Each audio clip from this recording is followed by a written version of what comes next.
Bismillahirrahmanirrahim.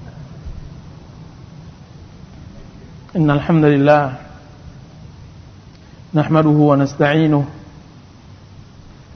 nastaghfiruh wa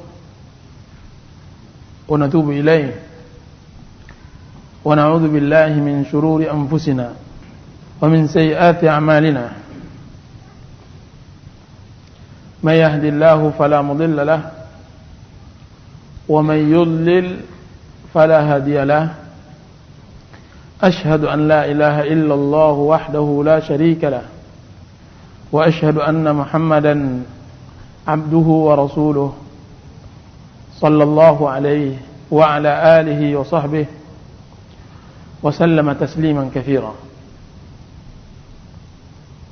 ومسلمين dan muslimat, hadirin dan hadirat yang dirahmati Allah, Assalamualaikum warahmatullahi wabarakatuh.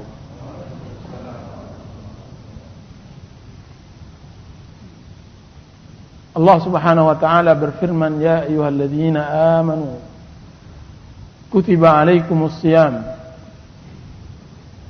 kama kutiba alal ladzina min qablikum la'allakum tattaqun.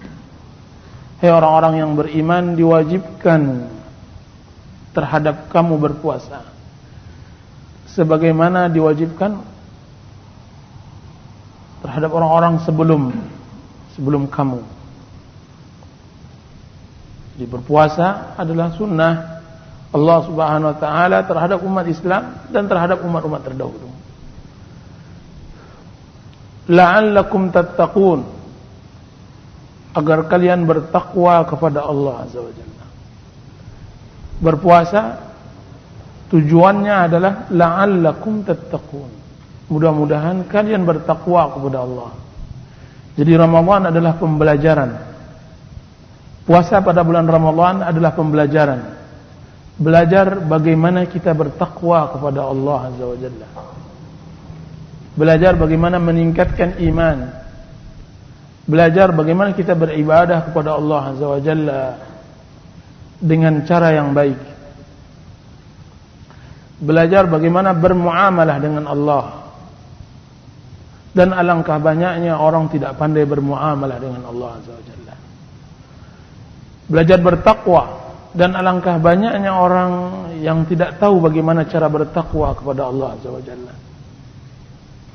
Berletih, berpeluh di dalam beribadah, akan tetapi tidak dia lalui jalan takwa. Dia tidak telusuri jalan takwa. Dan Allah Subhanahu wa taala mengatakan la'allakum tattaqun, semoga kalian bertakwa kepada Allah Azza wa Jalla. Di dalam ayat di bawahnya Allah Subhanahu wa taala mengatakan juga yuridullahu bikumul yusra wa la yuridu bikumul usra. Sesungguhnya Allah Subhanahu wa taala menginginkan kemudahan dan tidak menginginkan kesusahan. Jadi puasa adalah kemudahan bagi seorang hamba, bukan pemberatan. Karena kemudahan yang diperoleh seorang hamba di dalam berpuasa hal yang sangat banyak dari nilai-nilai takwa yang bisa dia ambil di bulan Ramadan. Alangkah meruginya seorang muslim datang bulan Ramadan dia tidak bisa mengambil nilai-nilai takwa tersebut. Alangkah malangnya nasib seorang muslim, dia melewati bulan Ramadan akan tapi dia tidak bisa belajar bagaimana beribadah, bagaimana bertakwa kepada Allah Azza wa Jalla pada bulan Ramadan. Nah, kajian kita kali ini adalah belajar bertakwa pada bulan Ramadan. Apa yang bisa kita ambil pelajaran dari bulan Ramadan? Rasulullah SAW menyebutkan kepada para sahabatnya tentang datangnya bulan Ramadan. Laqad ja'akum syahrul Ramadan. Telah datang kepada kalian bulan Ramadan. Syahrun mubarak, bulan yang penuh berkah, bulan rahmat, bulan maghfirah, bulan pengampunan. Berkah gimana? Dilipat gandakannya amal. Dilipat gandakannya amal. Begitu Rasulullah SAW Dan begitu juga para sahabat dan para tabi'in. Ketika telah berbunyi takbir pada malam Id, salah seorang tabi'in mengambil tangan saudaranya, kemudian dia ucapkan selamat, dia ucapkan taqabbalallahu minna wa minkum, dia menangis. Ketika ditanya, kenapa wahai fulan engkau menangis di hari yang seharusnya seorang muslim harus berbahagia? Apa katanya? Sungguhnya saya menangis dengan hilangnya hari-hari Ramadan. Dengan hilangnya hari-hari Ramadan. Berapa banyak seorang muslim tidak mau lagi hidup di dunia ini kalaulah bukan karena datangnya bulan Ramadan. Apa kata doa seorang muslim? Ya Allah, sampaikan kami, jika seandainya engkau mentakdirkan kami umur panjang, maka sampaikan kami bulan Ramadan. Balighna Ramadan, sampaikan kami pada bulan Ramadan. Kenapa itu? Karena Ramadan adalah bulan bazar. Ramadan adalah pasar Allah Azza wa Jalla untuk masuk surga. Rasulullah SAW mengatakan, Futihat abwabul jannah, bulan Ramadan dibuka pintu surga. Wa ghulliqat abwabun nar, dan ditutup pintu neraka. Wa suffidat syayatin, dan terbelenggu syaitan. Di luar Ramadan seorang muslim sangat berat baginya untuk melakukan ibadah. Kan tapi di dalam Ramadan alangkah mudahnya. Bukan hanya mudah di dalam melaksanakannya, akan tapi berlipat gandaan pahala di sisi Allah Azza wa Jalla. Allah melipat gandakan. Bukan hanya mudah, akan tapi dilipat gandakan. Di dalam bulan Ramadan ada satu malam yang baik daripada 1000 bulan. Lebih baik daripada 83 tahun. Dialah malam Lailatul Qadar. Syahrul Ramadan alladzi unzila fihi al-Qur'an. Bulan Ramadan diturunkan di dalamnya Al-Qur'an Karim. Nah, di dalam menghadapi bulan Ramadan ini ada beberapa poin yang harus kita terangkan. Mudah-mudahan Allah Subhanahu wa taala memberi taufik dan inayahnya kepada kita, mengarahkan ubun-ubun kita kepada taat, beribadah kepadanya. Dan berapa kali kita berjanji kepada jiwa, kepada diri untuk kembali kepada Allah, akan tapi ubun-ubun kita tidak dipegang oleh Allah Azza wa Jalla, maka dia akan terhilang. Dia akan melepas. Nasiyati biyadik, ubun-ubunku berada di tanganmu ya Allah.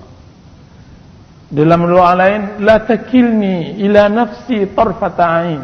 Ya Rabb, jangan engkau berikan diriku terhadap diriku sekalipun sekejap. Satu kejap. La takilni ila nafsi tarfata ain. Janganlah ya Allah engkau berikan diri kami, jiwa kami tentang penanggung jawabnya kepada diri kami. Alangkah lemahnya jiwa. Jadi kita berharap kepada Allah Azza wa Jalla memberi taufik agar ubun-ubun kita diarahkannya kepada kebaikan. Diarahkannya. Banyak orang yang ingin berusaha kebaikan akan tapi mereka tidak tepat jalannya. Banyak orang yang telah beramal akan tapi tidak diberi taufik oleh Allah Subhanahu wa taala dalam beramal. Kenapa? Karena ubun-ubunnya tidak Allah arahkan kepada kebaikan. Allah tidak menginginkannya hidayah.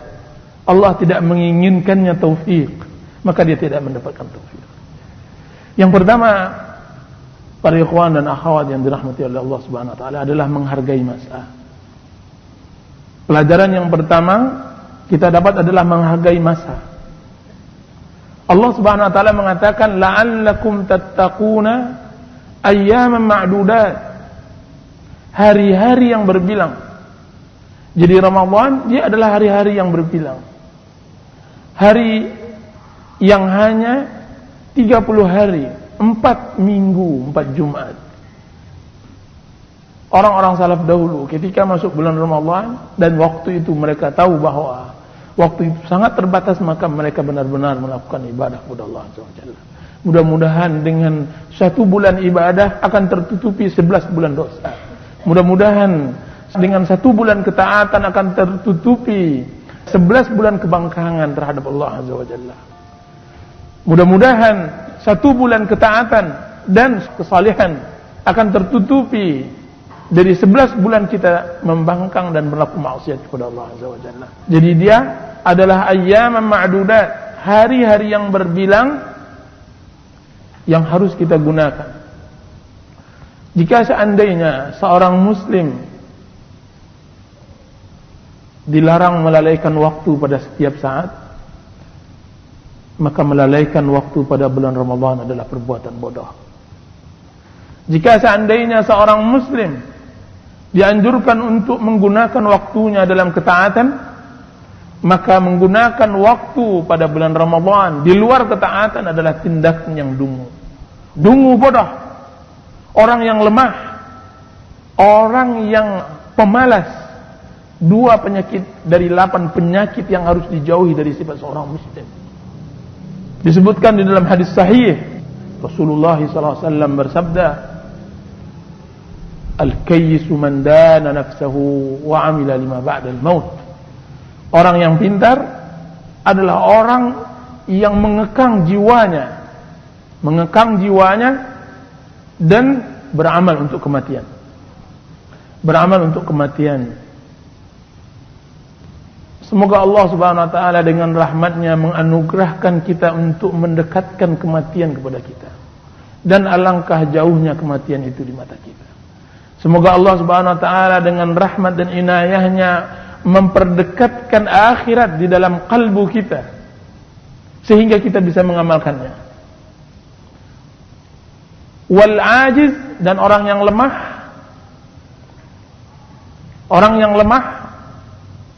man atba'a nafsahu hawa, dialah orang yang mengikuti dirinya hawa nafsunya. Wa tamanna 'ala Allahil amani, kemudian berangan-angan kepada Allah Subhanahu wa taala dengan banyak pengharapan. Jadi dia mengikuti hawa nafsu, melepaskannya, mengulurkannya dengan hawa nafsunya, dia tidak tinggalkan kecuali sisa-sisa dan sempalah. Sisa-sisa dari kehidupannya dia berikan kepada Allah Subhanahu wa taala. Akan tapi kehidupannya yang mahal dia tidak berikan kecuali kepada syaitannya dan hawa nafsunya. Dia berikan. Masa mudanya kemana dia buang? Karena dia tahu masa sempalah umurnya dia akan berikan kepada Allah SWT.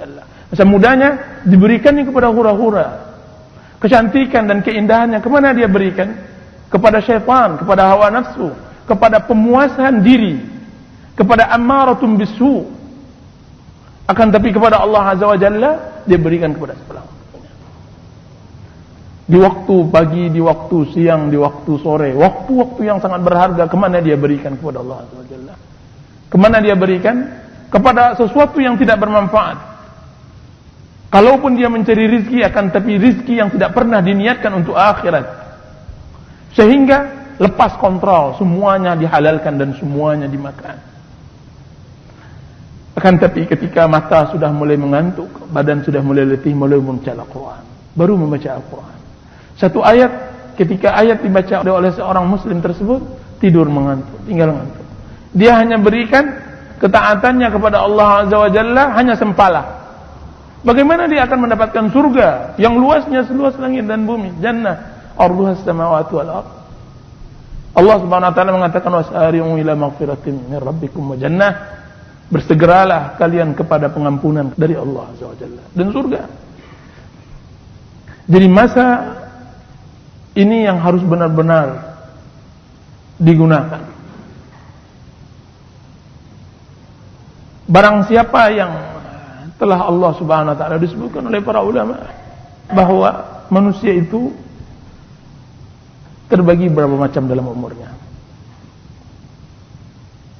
Usia baligh, dari kecil sampai baligh. Usia baligh ini dia tidak untuknya dan tidak pula atasnya. Dia tidak berdosa dan tidak berpahala. 15 tahun berhura-hura, 15 tahun bermain-main, 15 tahun menjadi kanak-kanak yang tidak dihisab oleh Allah Azza wa Jalla. 15 tahun.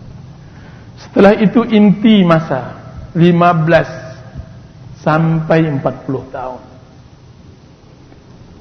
Pemuda yang benar-benar Allah Subhanahu wa taala minta pertanggungjawaban nantinya. La tazulu qadama 'abdin yaumal qiyamah hatta yus'ala an arba'. Belum lagi mencercah kaki anak Adam pada hari kiamat, sampai dia akan ditanyakan oleh Allah Azza wa Jalla 4 hal. Di antaranya an syababihi fima afna, masa mudamu kemana engkau habiskan. Allah akan hisab itu. Allah akan tanya kemana akan dihabiskan oleh seorang muslim masa mudanya. Umur 40 sampai 60 adalah berada di atas puncak gunung, kemudian dia akan menurun kembali. Aktivitas sudah mulai mengendor. Dia seharusnya puncak-puncak kematangan yang akan mengarah dia kepada akhirat. Orang yang 40 tamat. Sedangkan 60 tidak lagi. Disebutkan di dalam hadis, orang yang kalau seandainya sudah berumur 60 kan tapi tidak mengarahkan dirinya kepada kebaikan, maka ucapkan kata selamat pada dirinya. Demi Allah, orang yang sudah 60 tahun hidup, semua kehidupannya telah dia berikan kepada hawa nafsu, syaitan dan dunianya. 60 tahun belum juga sadar kembali, jangan harap dia bisa beribadah baik kepada Allah Azza wa Jalla. Dia sudah termasuk orang yang memang dilepaskan oleh Allah Azza wa Jalla. Layang-layangnya sudah diputuskan. Tidak lagi diharapkan baginya ketaatan. Mendengar azan tidak lagi tersentuh hatinya, sudah menjadi batu. Saya melihat banyak orang-orang tua yang berumur 60 tahun lebih. Ketika azan dia tidak akan bergerak. Padahal waktunya bukanlah penuh, sibuk. Dia adalah orang yang sudah dipensiunkan. Dia sudah pensiun. Dia juga tidak banyak berkerjaan lagi. Akan tapi ketika azan mendengar dia tidak ada tergerakkan, ketahuilah hatinya memang sudah 60 tahun dibaluri dengan dunia, sehingga bagaimana dia akan kembali. Maka disebutkan oleh para ulama 60 tahun masa adalah masa yang benar-benar luar biasa. Jangan pula berlomba-lomba dengan anak muda untuk mencapai dunia. Sudah habis masanya. Masa akhirat yang harus digali lagi. Jangan pula memacu penduduk dunia dengan dunianya. Sudah, tinggalkan. Engkau sudah bau tanah. Berkiblatlah kepada sesungguhnya uban yang berada di kepala adalah tanah. Lihatlah orang-orang yang sudah berumur, bagaimana sulitnya mereka memaksa diri mereka untuk melakukan ketaatan. Kalaulah bukan masa muda, dibiasakan untuk melakukan ketaatan, maka pada masa tua sangatlah sulit, sangat berat. Disebutkan bahwa suatu hari datang malaikat maut kepada Daud alaihissalam, menziarahinya. Ketika telah lama berbicara dengan Daud, maka Daud berkata kepada malaikat, wahai malaikat maut, saya ingin kepada engkau sebuah kebutuhan. Saya ingin berbicara dengan engkau. Apa itu wahai Daud? Sebutlah. Kalau seandainya telah sampai ajalku, maka kabarkanlah, beritakanlah kepadaku. Baiklah,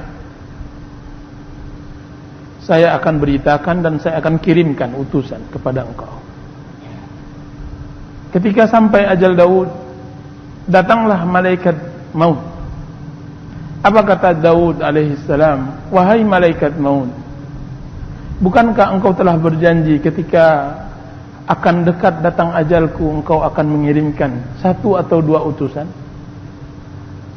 Apa kata malaikat maut? Itu telah saya lakukan wahai Daud, telah saya lakukan. Bukankah tegap badanmu sekarang telah menjadi bungkuk? Bukankah hitam rambutmu sekarang telah menjadi putih? Bukankah kencang kulitmu sekarang telah keriput? Itulah utusanku wahai Daud kepada semua manusia, mengabarkan bahwa kematian telah dekat kepada mereka. Itulah. Maka dicabutlah nyawa Daud alaihissalam. Seorang muslim haruslah pandai dan pintar bagaimana bercocok tanam di musim-musim umur. Musim-musim umur itu sangat berlaku di kalangan salafus salih. Taubah bin Summah rahimahullahu ta'ala, ketika satu hari beliau duduk sendirian, beliau memuhasabah dirinya. Dan alangkah baiknya seorang muslim bermuhasabah terhadap dirinya, menghitung dirinya. Dihitung-hitungnya umurnya, kiranya umurnya telah berumur 60 tahun. 60 tahun.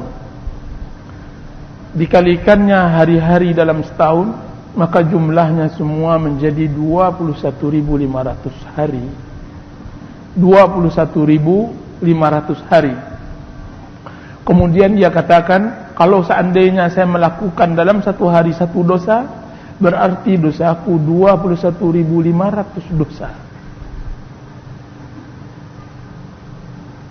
Apa katanya? Ya wailah wa taubah.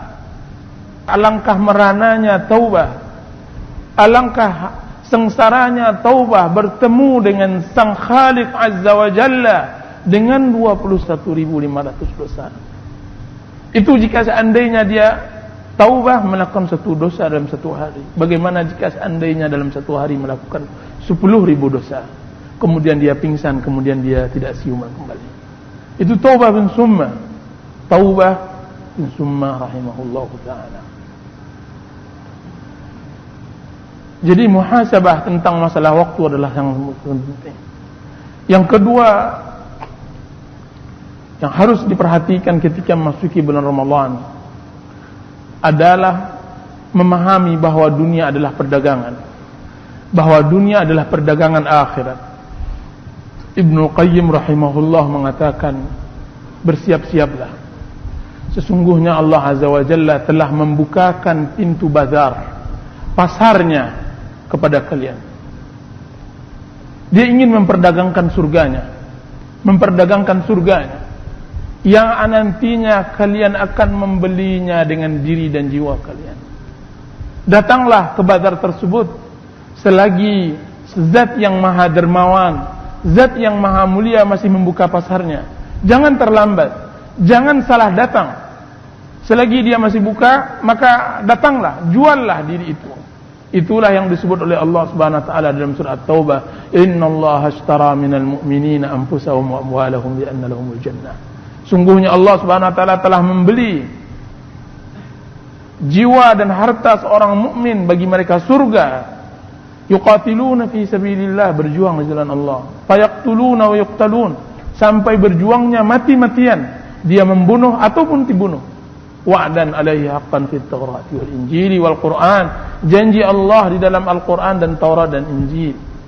Wa man awfa bi ahdihi min Allah, siapa lagi yang lebih menepati janjinya dari Allah Azza wa Jalla.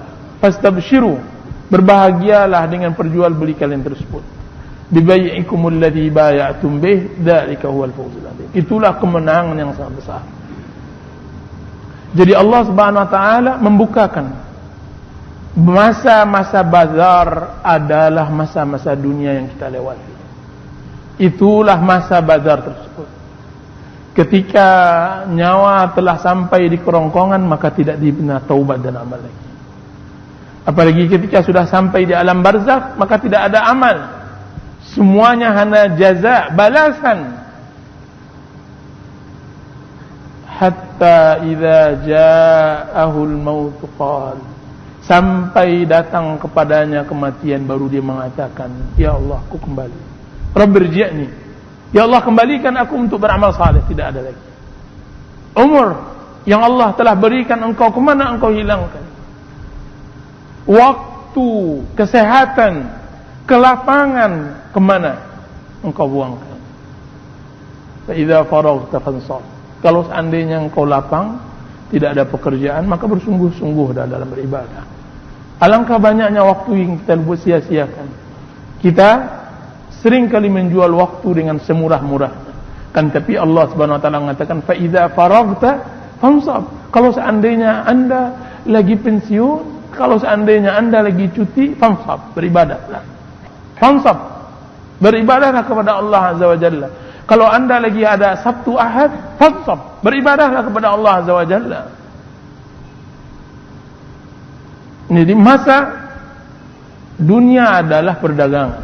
Itulah yang disebut oleh Allah Subhanahu wa taala perdagangan yang sangat besar. Ya ayyuhalladzina amanu hal adullukum ala tijaratin tunjikum min adzabin alim. Hai orang-orang yang beriman, apakah mau aku tunjukkan kalian perdagangan, tijarah. Jadi di dunia adalah perdagangan, tijarah, tunjikum min adzabin alim, yang akan menyelamatkan kita dari azab yang pedih. Jadi dia perdagangan. Nah, di dalam perdagangan ya ikhwan, maka mari kita belajar bagaimana cara berdagang yang baik.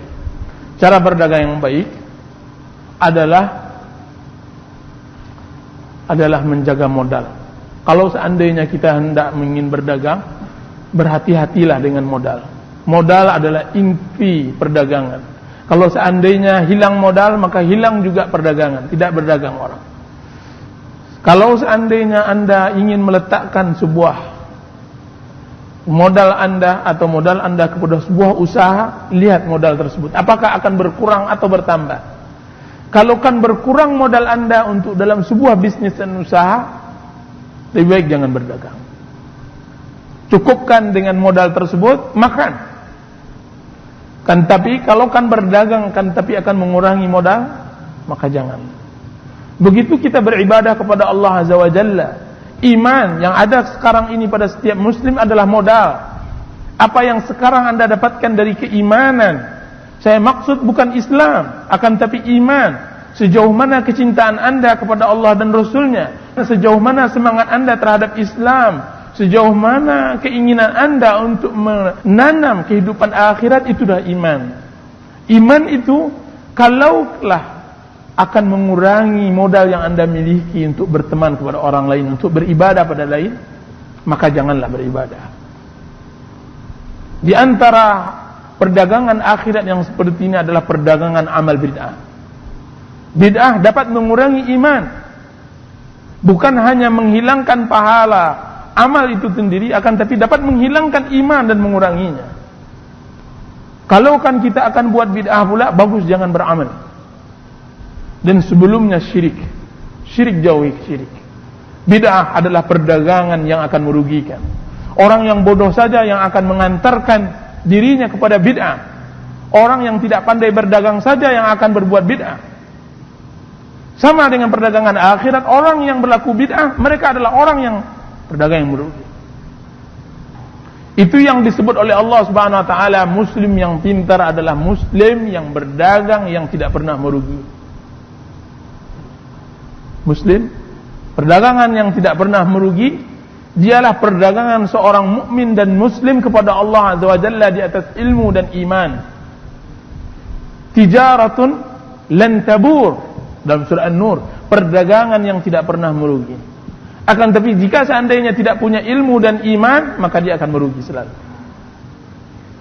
Jadi berdaganglah jangan dengan bid'ah. Bahaya bid'ah. Allah Subhanahu wa taala mengatakan dalam surah Al-Ghasyiyah, wujuhu yawma idzin khashi'ah 'amilatun nasibah tasla naran hamiyah. Wajah-wajah yang waktu itu dalam keadaan tunduk, malu, takut kepada Allah Azza wa Jalla, amilah, beramal. Mereka bukan tidak beramal, nasibah, berletih, berpeluh-peluh beramal ya ikhwan. Akan tapi Allah Subhanahu wa taala telah jamin bagi mereka tasla naran hamiyah, api yang membakar, neraka yang membakar mereka. Mereka itulah orang-orang yang disebutkan oleh Allah Subhanahu wa taala ketika dia dihadapkan, diangkat oleh Allah Azza wa Jalla di padang mahsyar. Semua makhluk berbaris di belakangnya melihat. Ketika dia duduk, dia berdiri di hadapan Allah dengan wajah yang tunduk, didatangkan semua amalnya. Ketika itu dia bahagia luar biasa, sumringah, tersenyum. Akan tapi Allah Subhanahu wa taala mengatakan dalam surah Al-Furqan, wa qadimna ila ma amilu min amalin. Kemudian kami datangkan kepada mereka amal yang mereka telah perbuat, kemudian faja'alnahu haba'an mansura. Kami jadikan amal tersebut bagaikan kapas yang diterbangkan. Mansura. Tidak ada artinya di sisi Allah Azza wa Jalla. Dia terpelongo. Sebagaimana orang-orang yang lain di belakangnya terkejut. Si fulan yang Masya Allah az-zahid, abid, yang tidak pernah meninggalkan masjid dan musallanya, yang tidak pernah meninggalkan zikir dan ibadahnya. Kemana dia? Tapi Allah Subhanahu wa taala mengatakan, "Jalna aba mansura." Bid'ah yang dia lakukan, amalan yang tidak sesuai dengan sunnah yang dia lakukan. Jadi, seorang muslim di dalam berdagang jaga modal, ya ikhwan. Begitu juga dia di dalam bergaul. Kalaukan pula bergaul dengan si fulan yang fasik, yang fajir, akan mengurangi keimanan, akan mengurangi semangatnya datang ke pengajian ini, semangatnya dalam membaca Al-Quran, semangatnya untuk datang ke majelis ta'lim, semangatnya datang untuk sholat berjamaah, maka campakkan persahabatan tersebut. Semuanya campakkan persahabatan itu. Kalaukan persahabatan akan menyeret kita kepada syaitan, kepada kebatilan, campakkan persahabatan itu. Pertahankan iman yang ada. Ini yang pertama.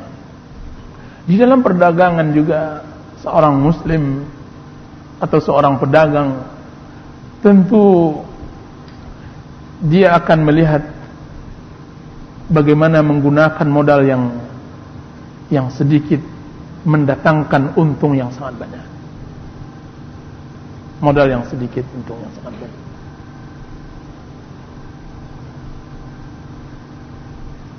Ada yang bisa membelikan satu sawit dengan 25 rupiah? Tidak, 25 rupiah. Nah.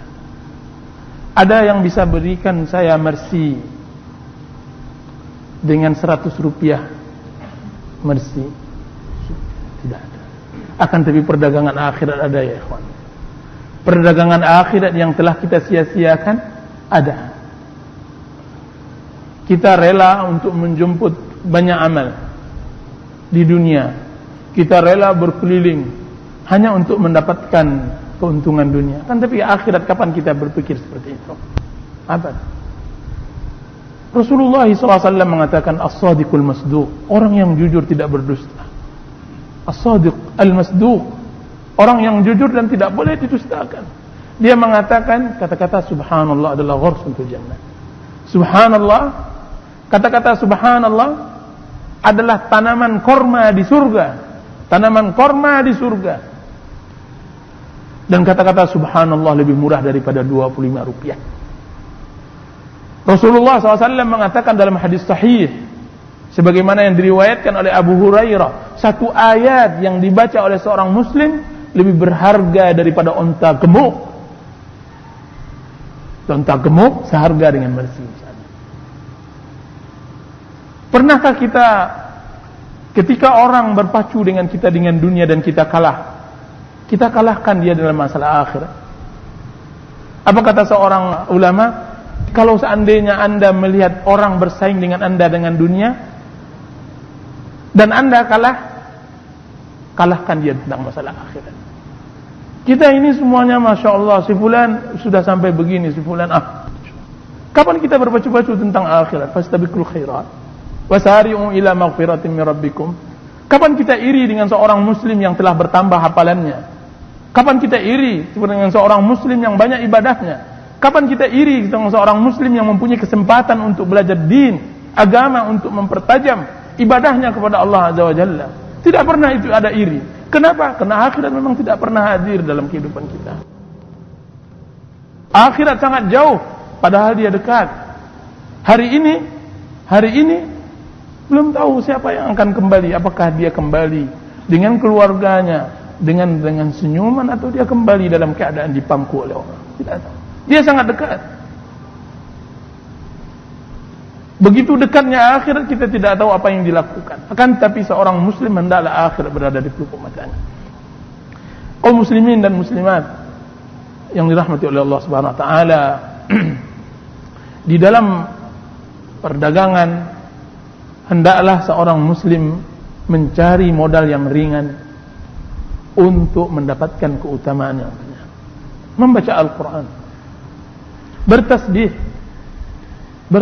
ya ikhwan, menuntut ilmu. Apa yang menghalangi seorang untuk membaca Al-Quran ketika dia sedang bekerja? Apa yang menghalangi seorang muslim ketika dia menyetir mobil, dia mendengarkan Al-Quran? Apa yang menghalanginya? Tidak ada yang menghalangi untuk mendapatkan pahala yang banyak. Disebutkan oleh Abdullah bin Umar ketika beliau dikabarkan bahwa salat janazah pahalanya 1 qirat. Ditanya oleh Abdullah bin Umar, 1 qirat itu sebesar apa ya Rasulullah? Apa dijawab oleh Rasulullah SAW? 1 qirat sebesar gunung Uhud. Apa kata Abdullah bin Umar? Laqad farratna fi qararita katsirah. Sungguh benar kita telah melalaikan qirat-qirat yang sangat banyak. Kawan-kawan di Madinah ketika i'tikaf di Makkah,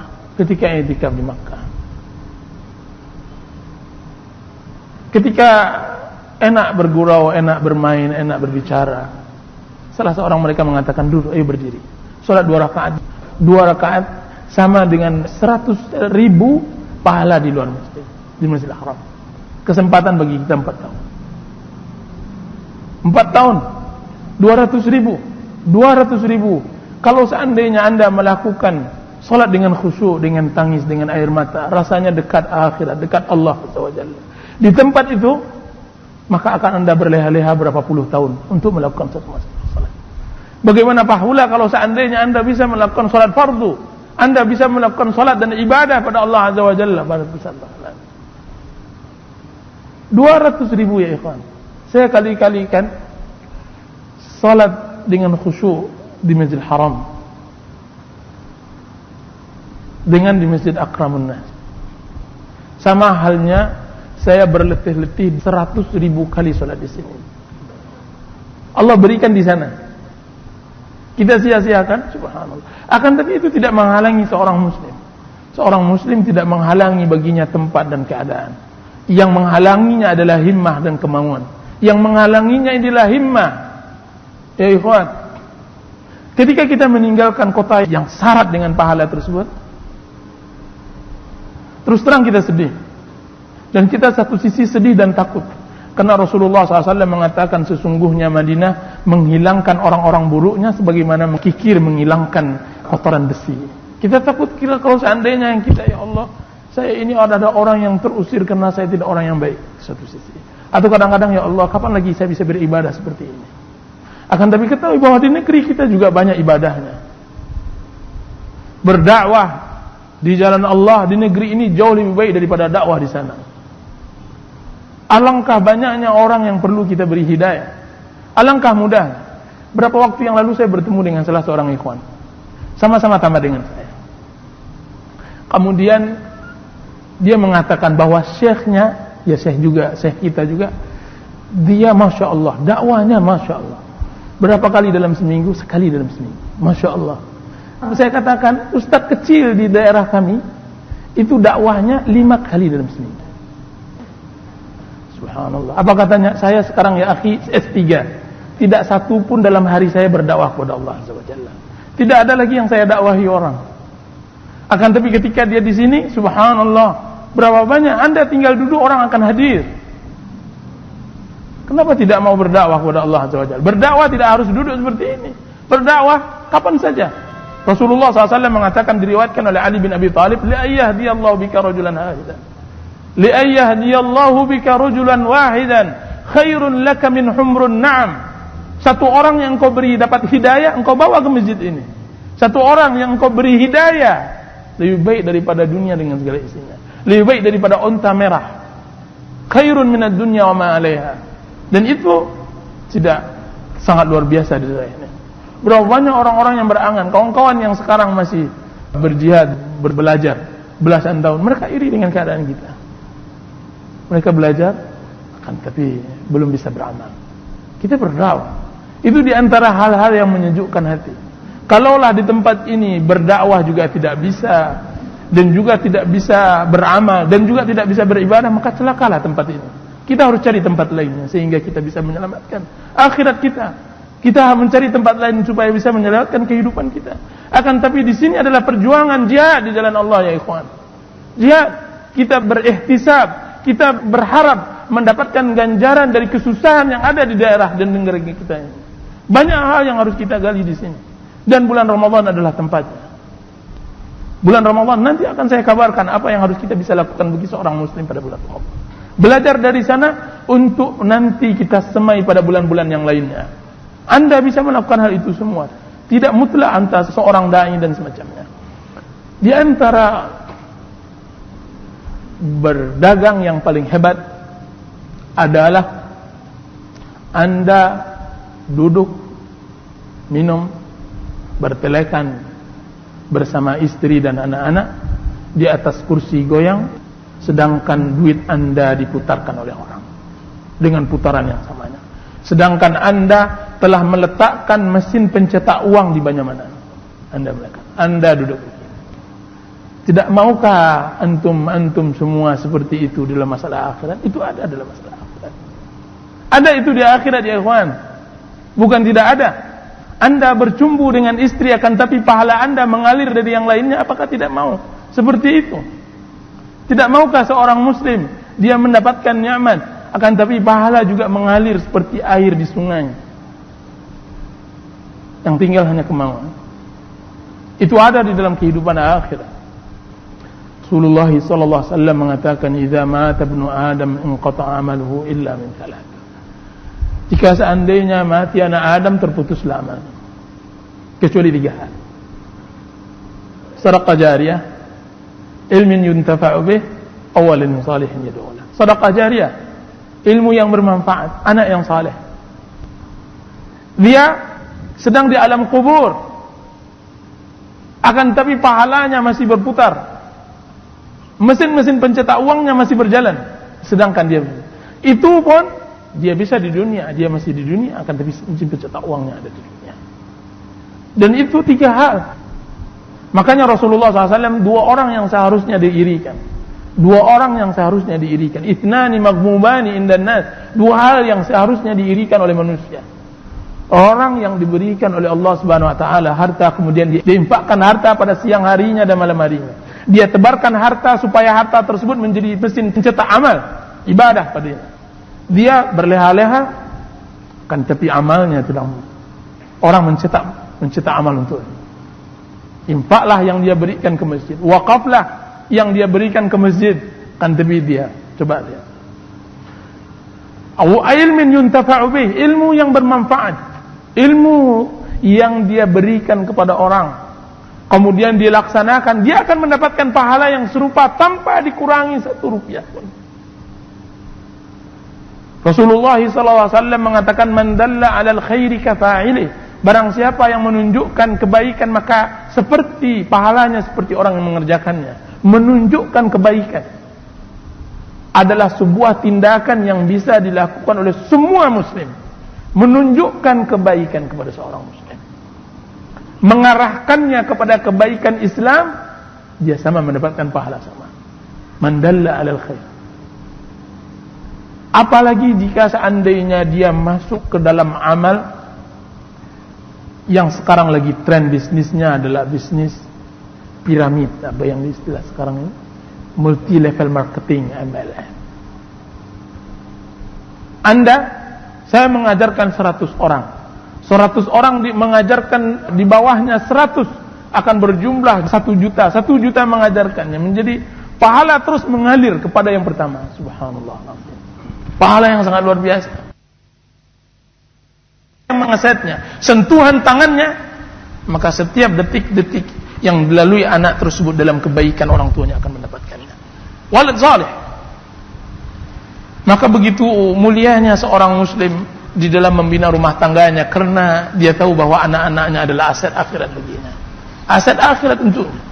Maka dia berupaya mati-matian untuk mendidiknya menjadi anak yang saleh. Bukan apa-apa, bukan hanya untuk mendapatkan dia menjadi anak yang saleh, penyejuk pandangannya dan penyejuk hatinya, bukan itu yang dia inginkan. Mudah-mudahan bisa mengalir semua pahala anak tersebut kepada dia, mengalir pahala anak tersebut kepada dia. Jadi di dalam perdagangan akhirat harus kita lihat hal-hal yang seperti itu. Apa yang bisa kita amalkan dari 3 hal ini, maka jadilah. Semuanya amal ya ikhwan. Semuanya amal. Ilmu kalau tidak ditujukan dengan akhirat maka dia tidak akan berguna. Harta kalau seandainya tidak dilengketkan dengan akhirat maka dia akan sia-sia. Tidak akan ada gunanya namanya harta yang kita cari kalau seandainya tidak diikat dengan akhirat. Sebutkan kepada saya Abdurrahman bin Auf dan kekayaannya, Utsman bin Affan dan kekayaannya, Abu Bakar dan kekayaannya. Kemana mereka infakkan? Di jalan Allah Azza wa Jalla. Akan tapi sebutkan apakah mereka dikenal oleh manusia sebelum dikenal oleh Allah Subhanahu wa taala dan orang-orang makhluk yang berada di sekitarnya sebelum dikenal Allah Azza wa Jalla. Apakah mereka dikenal karena kekayaannya? Tidak. Mereka tidak dikenal karena kekayaannya. Abu Bakar, Abdurrahman bin Auf, Utsman bin Affan, Abdullah bin Zubair, Zubair bin Awam dan yang lainnya dikenal karena kedermawanannya di jalan Allah Azza wa Jalla. Kedermawanannya di jalan Allah. Dia lengketkan harta tersebut kepada akhirat sehingga dia menjadi amal. Dia angkat namanya, wa rafa'na laka dzikra. Kami angkat namamu. Itu di dunia sebelum diangkat namanya di akhirat. Ya Allah Azza wa Jalla. Itu yang harus kita pahami tentang masalah menyangkut dengan datangnya bulan Ramadan. Yang ketiga adalah ibadah kepada Allah Azza wa Jalla. Ramadan dengan ibadah. Pertama tadi kita katakan tentang masalah masa, yang kedua tentang masalah perdagangan, yang ketiga adalah masalah ibadah di dalam Ramadan. Ibadah di dalam bulan Ramadan ini sangat luar biasa. Sangat luar biasanya apa? Allah Subhanahu wa taala menilai ibadah yang ada di dalam hati bukan dengan yang zahir. Apa kata Ibnu Qayyim rahimahullah? Dua orang yang berdiri melakukan salat menghadap Allah Azza wa Jalla, menghadap Allah. Dua orang bertakbir dengan takbir yang sama, melakukan gerakan yang sama. Akan tetapi yang satu di surga naim dan yang satu lagi di neraka jahim. Yang satu lagi di neraka jahim. Perbedaannya apa? Akan tapi pergerakan sama. Perbedaannya apa? Perbedaannya adalah mutu ibadah. Mutu ibadah. Ramadan adalah kesempatan untuk meningkatkan mutu di dalam beribadah kita kepada Allah. Kalau seandainya semua orang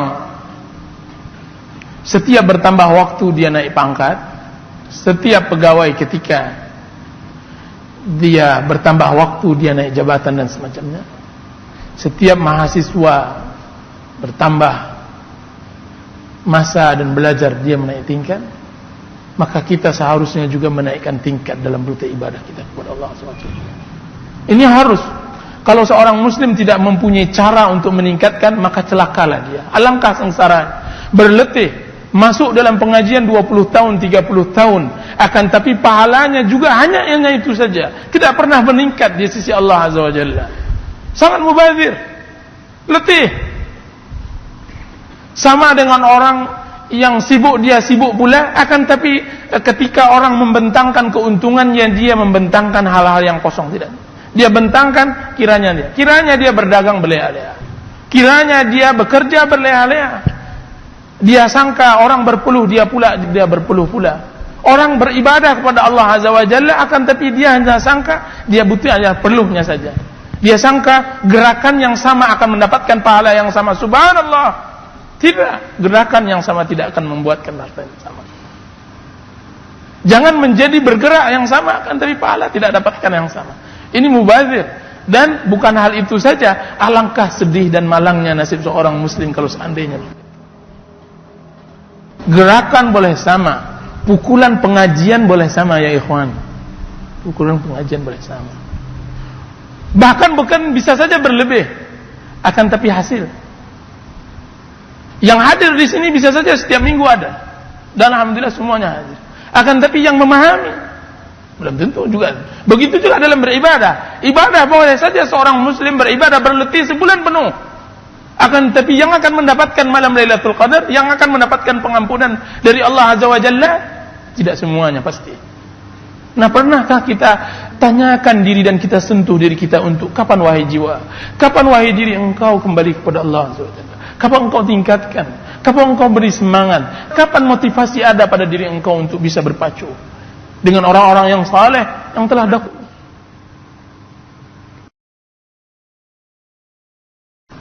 Nah, jadi di dalam beribadah ada yang harus diapakan adalah motivasi yang ada dalam ibadah. Mutu ibadah harus kita tingkatkan. Di dalam realitanya, mutu ibadah yang harus kita tingkatkan. Banyak hal, banyak yang harus kita robah. Akan tapi cobalah kita ambil dahulu dengan mutu berdoa kepada Allah SWT. Saya tahu bahwa setiap yang hadir semuanya berdoa kepada Allah. Akan tetapi, pernahkah kita meningkatkan mutu berdoa kita kepada Allah SWT? Sebagian kita berdoa, tapi kita tidak pernah melihat bekas ijabah dari Allah SWT. Berdoa, tapi tidak pernah. Dan dia pun merasakan itu sudah menjadi hal yang lumrah, sudahlah. Akan tetapi, tahukah kita bahwa doa seorang yang saleh itu sangat luar biasa, bisa merubah alam dan dunia. Ini Nuh alaihissalam ketika dia berdoa kepada Allah SWT. Pada Rabbahu, dia angkat kedua tangannya kemudian dia berdoa, Anni maghlubun fantasir. Sungguhnya saya ya Allah kalah dari kaumku, maka menangkanlah. Fafatahna abwaabas samaa'i bima'in munhamir. Kami bukakan karena doa tersebut pintu langit. Pernahkah kita tingkatkan doa kita sampai seperti tingkat itu? Yang mana Rasulullah SAW mengatakan di dalam hadis yang sahih dalam kitab Riyadhus Shalihin, Rubba ash'as akbar dzu timraini law aqsama 'ala Allahi la abarra. Berapa banyak orang yang kusut masai karena memang dia tidak bisa berpacu dengan manusia dalam keindahan pakaiannya. Dia tidak punya waktu untuk itu. Waktunya untuk doa. Dzu timrain, pakaiannya hanya terbeli cuma 2 buah. Akan tapi apa yang dia lakukan, dia lebih dari orang-orang kaya. Lau aqsama 'ala Allahi la abarra. Kalau seandainya dia angkat kedua tangannya, maka tidak ada yang tidak dikabulkan oleh Allah SWT. Adakah ada orang yang lebih hebat dari itu? Tidak ada. Tapi pernahkah kita tingkatkan? Kita butuh orang seperti Sa'ad bin Abi Waqqas yang mujabud da'wah. Sehingga musibah yang banyak kejadian pada umat ini akan hilang, akan jatuh, akan hilang semuanya ketika dia datang. Kita berbondong-bondong datang kepadanya, kemudian kita katakan, wahai fulan, doakan kami tahu engkau adalah orang saleh. Sebagaimana yang dilakukan oleh para salaf. Datang mereka kepada Rasulullah SAW setelah meninggal Rasulullah SAW. Datang mereka kepada Abbas bin Abdul Muttalib. Datang kepada orang-orang yang memang masyhur, mujabud da'wah. Di setiap zaman ada, di zaman kita tidak ada musibah. Kapan kita meningkatkan mutu doa kita kepada Allah SWT? Seorang muslim berdoa kepada Allah SWT sangat naif kalau seandainya dia tidak pernah meneteskan air matanya dalam doa. Sangat naif. Berarti belum dia melangkah di dalam ibadah. Saya katakan, orang yang belum pernah menangis di dalam doanya berarti benar bahwa dia belum melangkah. Belum tahu dia cara beribadah kepada Allah Azza wa Jalla. Belum tahu bagaimana dia bisa mengambil hati Allah Azza wa Jalla. Bagaimana dia bercinta, bagaimana dia lari dari sesuatu yang dibenci oleh Allah Azza wa Jalla. Belum tahu. Saya pastikan dia belum tahu, dia harus banyak belajar kepada Allah Azza wa Jalla. Bermuamalah dengan Allah, mengetahui bagaimana tempat-tempat Allah cintai dan tempat-tempat Allah benci adalah hal yang mutlak bagi seorang muslim. Sehingga doanya benar-benar menggelegar di arsy, terdengar di langit yang ketujuh, walaupun tidak terdengar di langit di dunia ini. Celaka dunia. Apa yang harus dilakukan di dunia? Tidak. Uwais Al-Qarni, hadis yang sebentar lagi mungkin akan kita bahas setelah Ramadan. Uwais Al-Qarni, apa dia dengan dunia? Tidak ada ya. Ketika seluruh sahabat disibukkan untuk mencarinya, dia sudah diberikan pensucian oleh Rasulullah SAW sebelum dia lahir. Belum lagi dia balik, telah akan datang kepada kalian orang dari suku Qarn, dari Yaman, dari suku Qarn bernama Uwais. Kalaulah nantinya kalian bertemu dengannya, mintalah doanya. Minta doanya. Kenapa? Uwais adalah orang yang pandai beribadah kepada Allah Azza wa Jalla. Dia orang ibadah. Dia tidak sahabat Rasulullah, levelnya tidak Abu Bakar dan Umar. Akan tetapi Rasulullah SAW meminta Abu Bakar, Umar, Utsman untuk bertemu dengan Uwais minta ampun. Saya berharap ada di antara seorang muslim di antara kita ini, semua dai datang kepadanya meminta berikan ampun kepada Allah. Langkah titipkan doa saya kepada Allah agar Allah memasukkan saya surga, agar Allah Subhanahu wa taala mengampuni dosa saya. Datanglah Uwais, dan setelah letih Umar bin Khattab radhiyallahu anhu, Khalifah Rashid, setiap harinya, hari-hari haji beliau menjadi Amirul Mukminin, menjadi pemimpin haji. Dilihat orang-orang yang datang dari Yaman, setahun, 2 tahun dia cari tidak temukan.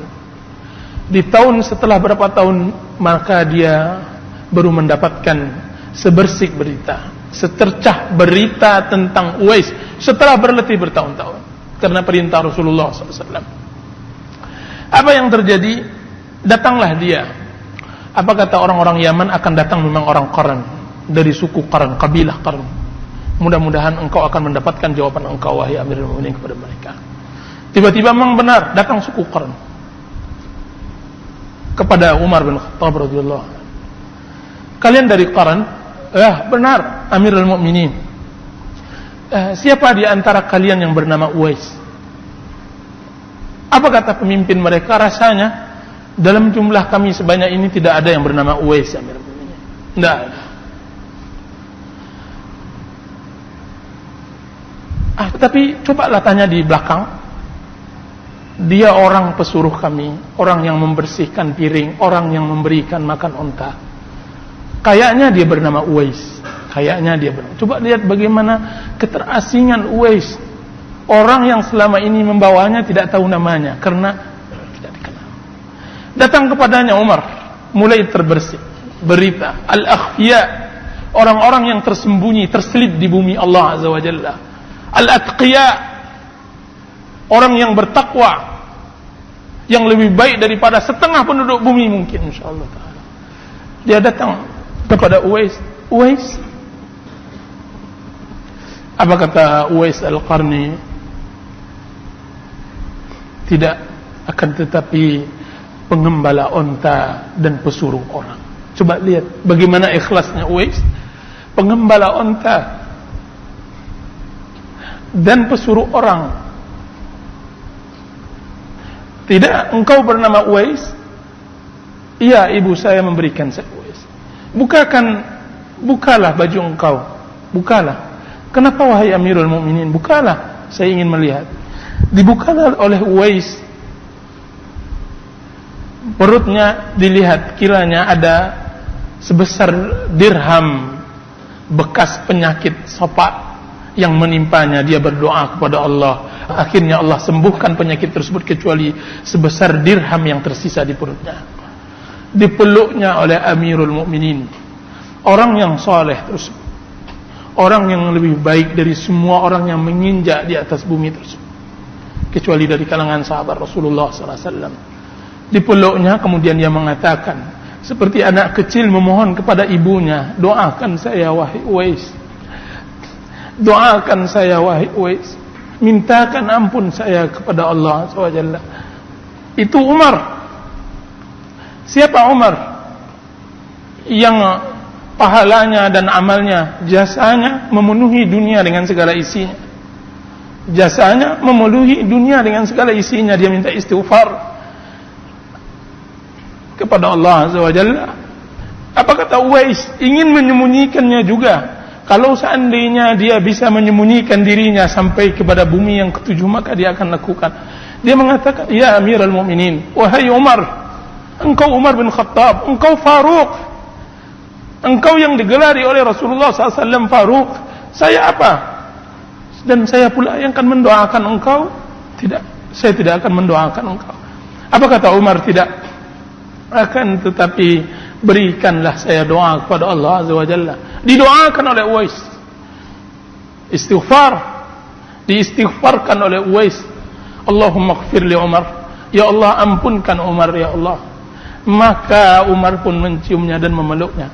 Kemudian dia pesan kepada gubernur Yaman untuk memperlakukan Uwais dengan baik. Untuk memperlakukan Uwais dengan baik. Semenjak itu terkenallah perkara Uwais, akan tetapi dia hilang. Disebutkan oleh ahli sejarah, semenjak dikenal oleh orang-orang Yaman Uwais, dia lari dengan ibunya karena dia adalah orang yang berbakti kepada ibunya. Dia lari, kemudian dia tidak datang-datang lagi. Itu dia orang yang belajar beribadah dalam Allah Azza wa Jalla, doa. Para ikhwan dan akhwat yang dirahmati oleh Allah Subhanahu wa taala. Kata-kata orang, barang siapa yang ingin belajar beribadah, maka mulailah dengan berdoa kepada Allah Azza wa Jalla. Kalau seandainya seseorang ingin belajar ikhlas, maka mulailah dia berpuasa kepada Allah. Jadi doa adalah belajar bagaimana beribadah kepada Allah Azza wa Jalla. Karena di dalam doa, di sana terdapat dua hal yang inti ibadah. Pertama, pengagungan kepada Allah Azza wa Jalla, dan yang kedua, penghinaan diri kepada Allah Azza wa Jalla. Penghinaan diri kepada Allah Azza wa Jalla.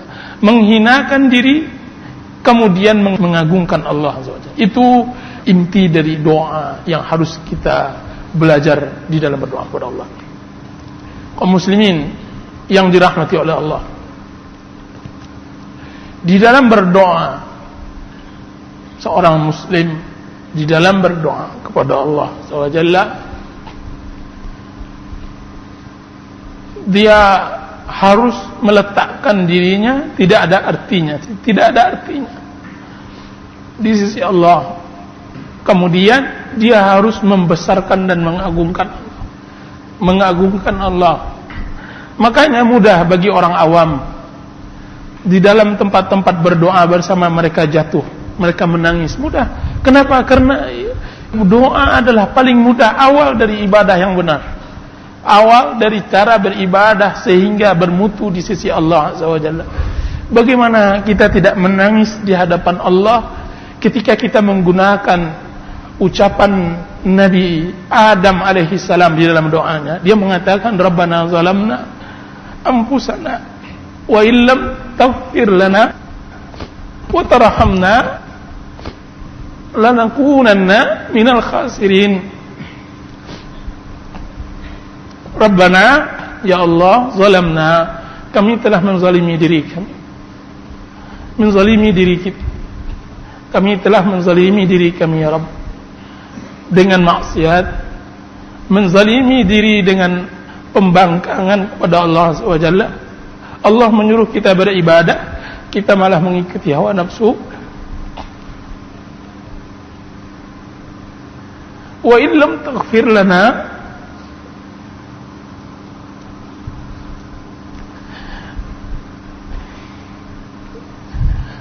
sekiranya Engkau tidak mengampuni kami,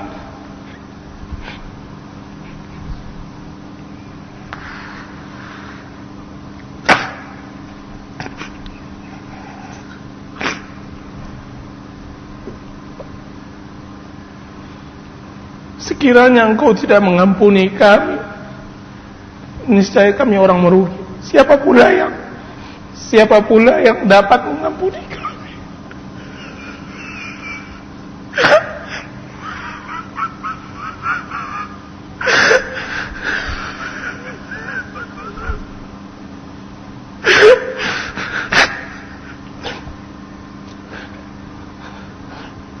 Siapa pula yang dapat mengampuni kita selain dari Allah Azza wa Jalla?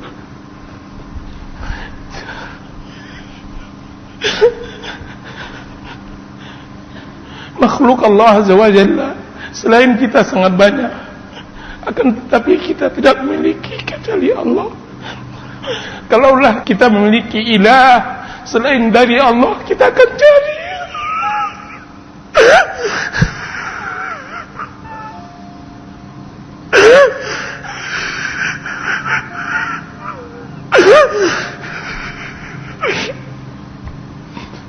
Akan tetapi itu tidak ada. Wa illam taghfir lana, Engkau yang memiliki semuanya. Hambamu, ya Allah, selain dari diriku sangatlah banyak. Akan tetapi aku hanya memiliki Engkau. Yang aku miliki hanya Engkau.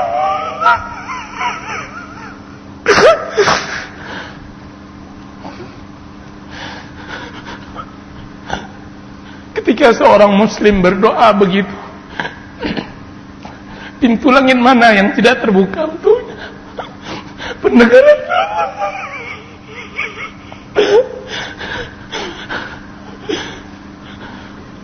arsy apa yang tidak bergetar?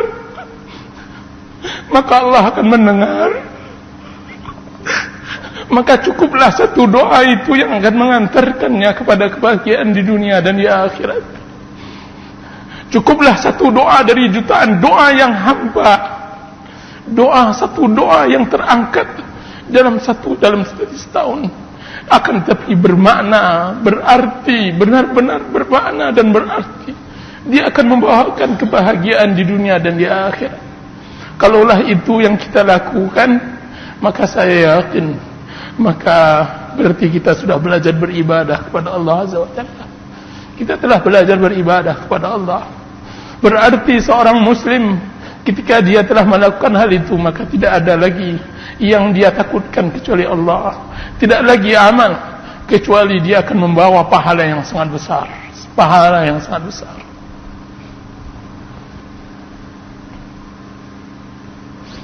Kaum muslimin yang dirahmati oleh Allah Azza wa Jalla, itu salah satu bentuk bagaimana kita tingkatkan kita beribadah kepada Allah.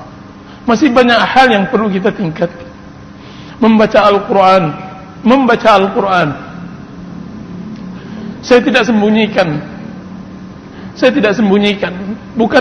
bukanlah karena saya ahli ibadah, dan bukanlah saya orang yang bertakwa kepada Allah Azza wa Jalla, walaupun itu harapan. Akan tetapi itu kenyataan yang dihadapi mungkin setiap muslim di Ramadan di Masjid Madinah majulah imam salat tarawih, imam yang mana jika seandainya saya bertakbir di belakangnya, maka bergetar, maka benar-benar saya tidak tahu di mana saya berdiri di hadapan, di mana saya tidak tahu, saya tidak menyangka saya berada di bawah kenikmatan yang sangat luar biasa, nikmat yang mungkin saya tidak dapatkan kecuali di waktu itu, nikmat yang sangat luar biasa. Saya tidak sadarkan orang-orang yang berada di sekitar saya, akan tapi saya terbawa alunan ayat yang dibacakannya ketika itu dia membaca surat Al-Isra. Imam tersebut adalah Imam Salah Budair. Dia membaca surat Al-Isra. Dia baca dengan alunan yang sangat luar biasa, bercerita tentang kebesaran Allah Azza wa Jalla. Terbayang oleh setiap muslim ketika mendengar surat tersebut tentang kerdilnya dirinya, tentang banyaknya maksiat yang dia lakukan. Terbayang olehnya lautan yang sangat luas, terbayang olehnya tentang ciptaan langit dan bumi. Kemudian dia terbawa, kemudian tidak dapat dia tahan lagi kecuali dia menangis besar, menangis, tidak dapat dia tahan, nangis yang bukan dia buat-buat, akan tetapi nangis itu adalah awal dari mulai dia beribadah kepada Allah SWT. Itu kita belajar membaca Al-Quran. Belajarlah membaca Al-Quran dengan hati, niscaya kita akan merasakan nikmat. Utsman bin Affan radhiyallahu anhu berkata, jika seandainya ada iman di dalam hati, niscaya kita akan lezat membaca Al-Quran. Akan tapi permasalahan kita tidak mempunyai iman yang baik untuk bisa menikmati Al-Quran. Kita tidak mempunyai ilmu yang baik untuk bisa membaca Al-Quran sehingga hadir di dalam hati kita. Itu yang selalu dipanggil oleh Allah Subhanahu wa taala di dalam surat Al-Hadid. Alam ya'ni lil ladzina amanu an takhsha'a qulubuhum li dzikrillah. Kapan lagi datangnya masa bagi seorang muslim tunduk hatinya ketika dia mengingat Allah Azza wa Jalla, membaca, berzikir, membaca Al-Quran, beribadah, salat, tapi tidak pernah tunduk. Hatinya tetap hati Firaun. Hatinya tetap hati Firaun. Sedangkan kemauannya tetap kemauan Qarun. Sedangkan kesombongannya kesombongan Haman. Kesombongan Haman dia tidak dapatkan. Kecuali itu. Para ikhwan yang dirahmati oleh Allah Subhanahu wa taala, banyak kita belajar pada bulan Ramadan. Belajar. Seorang muslim belajar beribadah kepada Allah, dia akan merasakan nikmat. Baru terasa akan hadir kehidupan akhirat di dalam hatinya. Kalaulah sudah itu, berarti telah masuk iman di dalam hatinya. Rasulullah SAW mengatakan, Innan nura idha dakhala al-qalban fasakha wansyarah. Sesungguhnya cahaya jika seandainya masuk ke dalam hati, maka dia lapang dan tenang. Membuat lapang hati tersebut dan akan membuat tenang hati tersebut. Ditanyakan oleh para sahabat Rasulullah SAW, apa tandanya ya Rasulullah? Maka dijawab oleh Rasulullah SAW, tandanya adalah al-inabatu ila daril khulud wattajafi an daril ghurur, yaitu merasa kembali kepada perkampungan akhirat, perkampungan abadi dan menjauh dari perkampungan dunia. Perkampungan abadi yaitu akhirat. Hati yang sudah dekat kepada akhirat, maka hati itulah yang sangat luar biasa. Adalah Ali bin Fudail bin Iyad. Ali bin Fudail bin Iyad, dia adalah orang yang sudah peka hatinya dengan Al-Quran karena latihan. Bukanlah Ali bin Fudail bin Iyad orang satu-satunya, tidak. Seorang muslim bisa mempelajarinya. Seorang muslim peka. Kalau dia belajar, cuma kita tidak pernah latihan. Seorang muslim tidak pernah melatih ibadahnya. Kita tidak pernah melatih. Itu saja yang menyebabkan kita tidak sama dengan Ali bin Fudail bin Iyad. Ali bin Fudail bin Iyad adalah anak dari ulama besar, yaitu Fudail bin Iyad. Dia sangat tidak bisa mendengarkan Al-Quran. Sangat tidak bisa mendengarkan Al-Quran. Ayahnya ketika menjadi imam, karena dia qadhi besar di kotanya, melihat-lihat Ali. Kalau seandainya dia meluruskan saf, dia lihat Ali. Kalau seandainya Ali, maka dia bacakan ayat-ayat yang tidak berkaitan tentang surga atau neraka. Karena dia tidak bisa mendengarkan ayat yang menerangkan tentang akhirat, tentang surga dan neraka. Apa yang dilakukan oleh Fudail? Suatu hari dia melakukan salat dan dia sangka Ali tidak berada di belakangnya. Ketika itu dia membacakan surat At-Tur.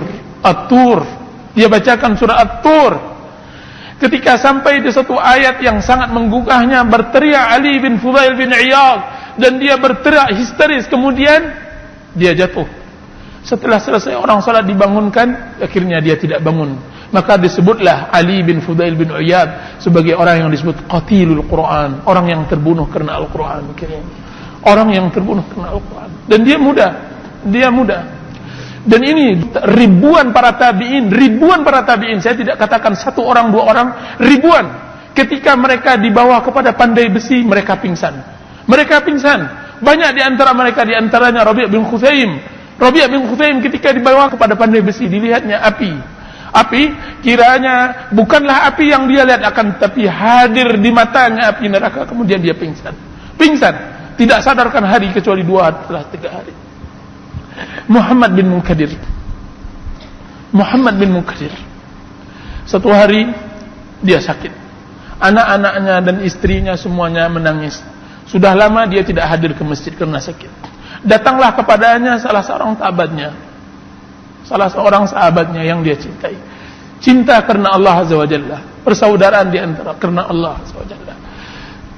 Ditanyanya, bagaimana keadaan orang tua kalian, bagaimana keadaan suami engkau, wahai fulana? Dia sakit, dia tidak bisa keluar. Maka cobalah engkau lihat, mudah-mudahan dia akan sembuh dengan engkau datang kepadanya, ziarah, silaturahim. Maka masuklah sahabat dia tersebut. Dilihatnya Muhammad bin Munkadir.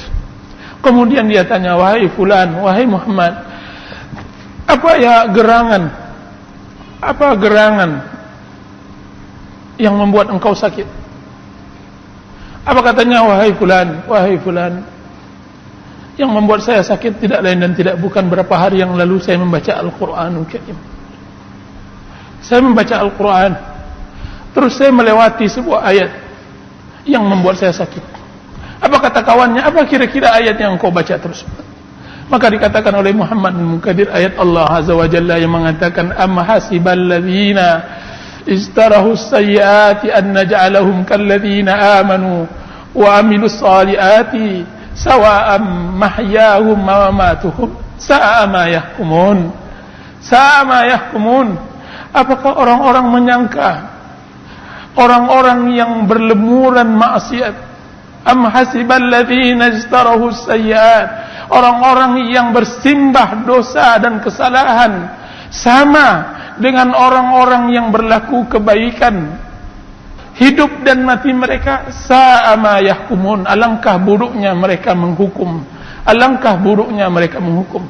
Maka ketika mendengar ayat tersebut terbuka hatinya, benar-benar seperti goncangnya Merapi, tergoncang oleh dia. Allah menyatakan, apakah kalian menyangka orang yang saleh sama dengan orang yang taleh? Apakah kalian menyangka wahai umat Muhammad, orang yang beribadah, berletih-letih di dalam ibadah, berharap akhirat, berharapkan Allah, sama dengan orang yang berharapkan dunia, sama dengan orang yang berharapkan kehidupan dunia dan kehidupan yang sekejap ini? Tidak. Alangkah buruknya kalian. Sama yahkumun. Maka menangislah sahabatnya, menangis pula Muhammad bin Munkadir sehingga seharian penuh. Maka keluarlah. Setelah itu, setelah mereka letih, keluarlah. Apa kata istri Muhammad bin Munkadir? Subhanallah, aku harapkan engkau datang untuk meringankan sakitnya, akan tetapi malah engkau menambahkan sakitnya. Engkau malah menambahkan sakitnya, wahai fulan. Subhanallah. Dari hati apa mereka diciptakan oleh Allah Azza wa Jalla? Begitu tersentuh dengan Al-Quran. Begitu tersentuh dengan Al-Quran. Seorang muslim harus belajar seperti itu, meningkatkan dirinya kepada Allah Azza wa Jalla. Dengan hal itu baru dia tahu bahwa salat dengan arti begitu akan bermanfaat daripada 1000 salat. Bahwa doa dengan satu doa yang begitu akan bermanfaat daripada sejuta doa. Sejuta doa, tidak ada manfaatnya. Sisinya hilang. Tapi kenapa? Karena seseorang tadi berdoa dengan iman dan ilmu. Muamalahnya dengan Allah sangat mengerti. Dia tahu kapan Allah membencinya dan kapan Allah menyukainya. Dia tahu apa yang harus dia lakukan di hadapan Allah, apa ucapan yang layak untuknya, apa ungkapan yang layak diungkapkan untuknya. Dia tahu itu. Akan tapi orang yang bodoh, orang yang tidak mengerti, maka dia babgawat, hanya beo, hanya himar, yang tidak mengerti apa yang dia perbuat. Ini sangat merugi. Merugi kaum muslimin, merugi kalau seandainya kita tidak belajar beribadah pada bulan Ramadan ini. Mulai belajar beribadah. Di antara kita belajar beribadah adalah dermawan dalam harta, dermawan pada harta. Belajarlah berdermawan. Alangkah kuatnya melekat di hati kita harta tersebut. Buangkan, upayakan harta tersebut dibuang. Jangan penuhkan, sesakkan hati tersebut dengan harta, akan tapi letakkan harta itu di tangan. Hati tetap hati akhirat.